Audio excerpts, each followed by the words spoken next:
आप सबों का स्वागत है हमारे YouTube चैनल शिक्षा वाटिका नंबर 1 में। तो आज इस वीडियो के कड़ी में साहित्य से जो मैंने प्रश्न लाया है वह प्रश्न अवश्य ही परीक्षाओं में पूछा जाता है। आप वीडियो के अंत तक बने रहें और यदि हमारे चैनल पर नए होंगे तो हमारे चैनल को सब्सक्राइब करना नहीं भूलेंगे। तो देखते हैं 21वां प्रश्न जो आपके समक्ष है। आंचलिक रचनाएं किससे संबंधित होती है? जो आंचलिक रचनाएं होती है वो किससे संबंधित होती है? देश विशेष से, लोक विशेष से, जाति विशेष से या क्षेत्र विशेष से? जो आंचलिक रचनाएं होती है वो क्षेत्र विशेष से जुड़ा हुआ होता है। 22वां प्रश्न है, निर्गुण भक्ति काव्य का प्रमुख कवि हैं। निर्गुण भक्ति सूरदास, तुलसीदास, कबीरदास, केशवदास। तो देखिए निर्गुण भक्ति के कवि कौन थे? तो कबीरदास। तो इसका आंसर सी ऑप्शन सही है। अगला प्रश्न देखते हैं। श्रद्धा किस कृति की नायिका है? श्रद्धा जो है वो कौन सी कृति की नायिका है? कामायनी, कुरुक्षेत्र, रामायण, साकेत। कामायनी जयशंकर प्रसाद द्वारा लिखी गई बुक है। जयशंकर प्रसाद इनके द्वारा रचित बुक है कामायनी। इसमें श्रद्धा नायिका के रूप में दिखाया गया है। अगला प्रश्न है, तरवर फल नहीं खात है, सरवर पियत न पान, प्रस्तुत पंक्ति के रचयिता हैं। अब देखिए तरवर फल नहीं खात हैं, सरवर पियत न पान। अब ये जो है किस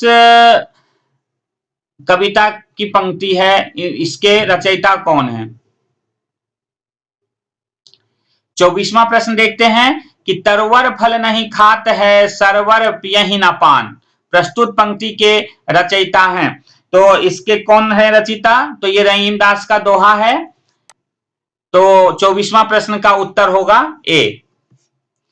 आपके समक्ष 25वां प्रश्न, तरनी तनुजा तट तमाल, तरनी तनुजा तट तमाल तरवर बहु छाए, प्रस्तुत पंक्ति के रचयिता कौन है? प्रस्तुत पंक्ति के रचयिता कौन है? तो भारतेंदु हरिश्चंद्र। पहला ही ऑप्शन सही है। और ये तरनी तनुजा तट तमाल ये जो है आपका कौन सा अलंकार पूछा जाएगा? यदि ये अलंकार में पूछा जाए तो ये है आपका अनुप्रास अलंकार। 26वां प्रश्न है कि बुंदेले हर बोलों के मुंह, हमने सुनी कहानी थी, खूब लड़ी मर्दानी, वह तो झांसी वाली रानी थी, प्रस्तुत पंक्तियों के रचयिता हैं। अब देखिए इसके रचयिता कौन है?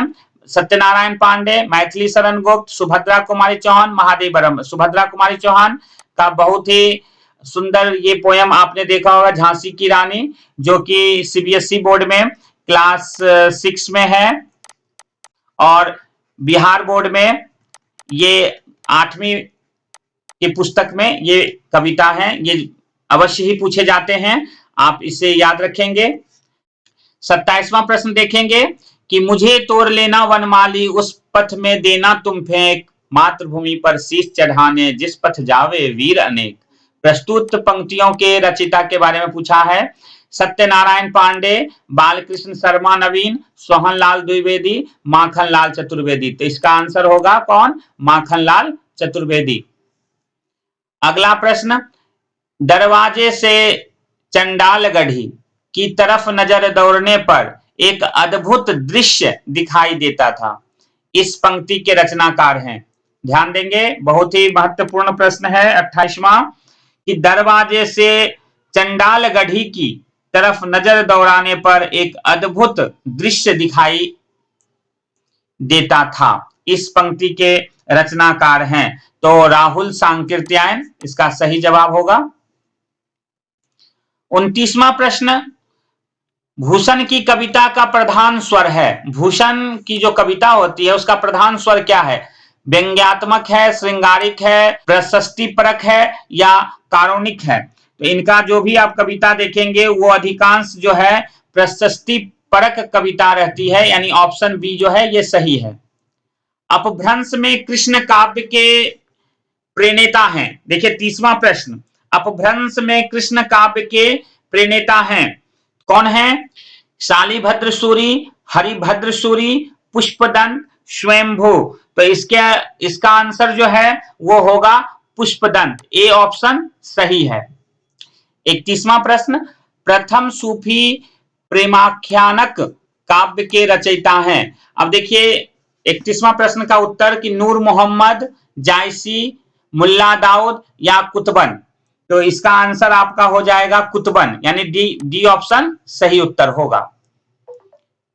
हिंदी के प्रथम गद्यकार हैं। अब देखिए हिंदी के प्रथम गद्यकार किन्हें माना जाता है?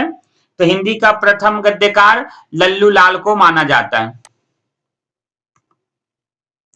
अगला प्रश्न, हिंदी के सर्वप्रथम प्रकाशित पत्र का नाम क्या था? देखिए हिंदी में जो प्रथम पत्र आया था वो था उदंत मार्तंड। आपका बी ऑप्शन सही उत्तर होगा। 34वां प्रश्न है कि छायावाद के प्रवर्तक का नाम। देखिए छायावाद के प्रवर्तक कौन थे? तो जयशंकर प्रसाद। आपका ऑप्शन डी सही उत्तर होगा। 35वां प्रश्न है कि प्रगतिवाद उपयोगितावाद का दूसरा नाम है, यह कथन किसका है?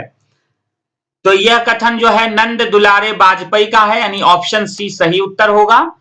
प्रेमचंद के अधूरे उपन्यास का नाम है गबन, रंगभूमि, मंगलसूत्र और सेवा सदन। तो इसका ऑप्शन होगा सी, मंगलसूत्र जो है ये प्रेमचंद का अधूरा उपन्यास है। 37वां प्रश्न, रामधारी सिंह दिनकर को भारतीय ज्ञानपीठ पुरस्कार प्राप्त हुआ था। अब देखिए किस कृति पर उनको ज्ञानपीठ पुरस्कार मिला था उर्वशी, यानी ऑप्शन डी सही उत्तर होगा। 38वां प्रश्न है, हिंदी साहित्य के इतिहास के सर्वप्रथम लेखक का नाम। हिंदी साहित्य के इतिहास के सर्वप्रथम लेखक कौन थे? तो ऑप्शन डी सही है, गारसादा तासी।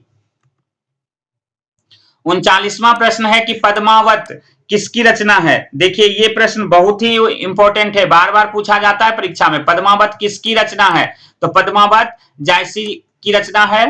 बेताल पचीसी के रचनाकार, बेताल पचीसी के रचनाकार कौन है? तो ये हैं सूरती मिश्र, सूरती मिश्र। डी ऑप्शन सही उत्तर है। इस तरह से आपने सेट 2 में टोटल 20 एमसीक्यू क्वेश्चन देखा।